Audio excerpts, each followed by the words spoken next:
Cerita dimulai dengan seorang pria yang bernama Wogi yang bekerja sebagai satpam di sebuah gudang. Saat itu kekasihnya yang bernama Monica memberitahu bahwa dia sedang tidak enak badan. Kemudian tak berserang lama teman Bogi datang untuk melakukan pergantian shift sehingga ia bisa pergi menjenguk Monica di tempat kosannya.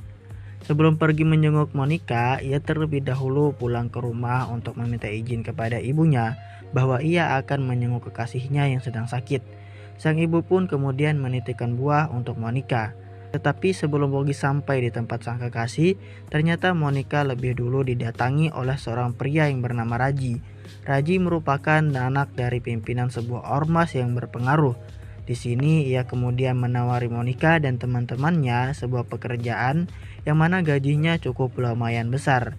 Monica yang dulunya hanya bergaji pas-pasan langsung senang dan bahagia karena nantinya ia akan dapat memenuhi semua kebutuhan adik-adiknya yang telah lama menjadi yatim piatu. Lalu di saat Raji mengajak Monica dan teman-temannya untuk merayakan kesepakatan itu, Monica justru mendapatkan telepon dari bosnya, di mana bosnya tersebut marah kepada Monica karena tidak masuk kerja tanpa izin ke bosnya terlebih dahulu.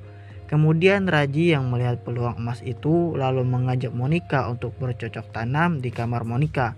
Awalnya Monica menolak, namun demi mendapatkan uang dan pekerjaan dari Raji, ia pun akhirnya membiarkan Raji untuk membasahi serabi lempitnya. Namun sayangnya di saat Raji dan Monica sedang melakukan bercocok tanam di kamar Monica, Bogi pun tak sengaja melihat kegiatan mereka dari jendela yang akhirnya membuat Bogi meneteskan air mata.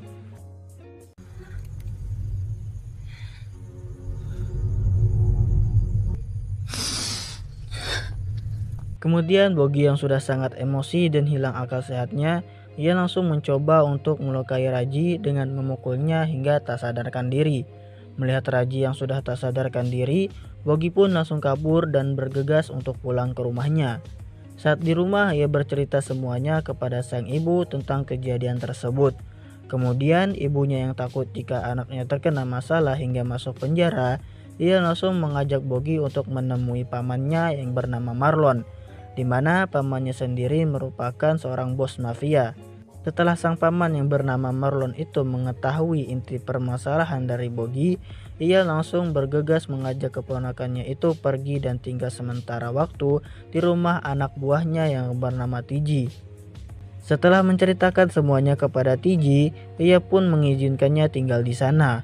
Marlon lalu bergegas mencari informasi melalui anak buahnya